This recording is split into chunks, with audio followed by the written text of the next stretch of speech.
maydonga tushgan. Ismoilbek Qodirov oldinga boryapti, yiqilib tushdi, lekin to'p undan qochib maydon tashqarisiga chiqib ketdi va uchrashuv boshqargan Shahboz Mahmudjonov qoida buzilmadi, hammasini sonadagidek deb ko'rsatdi. Ashar bergan darvozaboni Shohrux G'ofurov to'pni o'z darvozasi oldidan o'yinga kiritdi.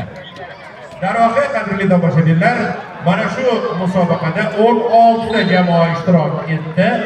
4 ta guruhga bo'lingan holda musobaqalarni jami 7 ta hakam boshqarib kelyapti. Ularning barchasiga bugun final davomida jonbozligi, adolatga poydevor hozirlagani uchun minnatdorchilik bildirib qo'yish zarur. Kimgadir, ayniqsa yutqizganlarga hakamning qarorlari yoqmaydi, bu tabiiy bir hol. Ammo musobaqa davomida hakamlar imkon qadar futbol ruhidan kelib chiqib qaror qabul qilishadi.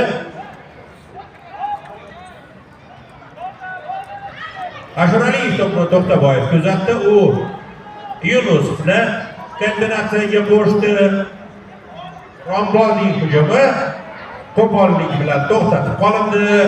Jamoa sardori 7-raqamdagi Ilyosjon Rahimov men qoida buzmadim deyapti, lekin mana shu lavhani takroran tomosha qilsa, o'zi ham hakamning haq ekanligiga albatta ishonch hosil qiladi. Lekin tabiatimiz shunaqa, qoida buzganimizni tan olgimiz kelmaydi. Har birimiz shunaqamiz. Birinchi taym nihoyasiga yaqinlashyapti. Qadrli tomoshabinlar, eslatib o'taman. Kelajak futbol ligasi uchrashuvlari har bir taymi 35 daqiqadan iborat.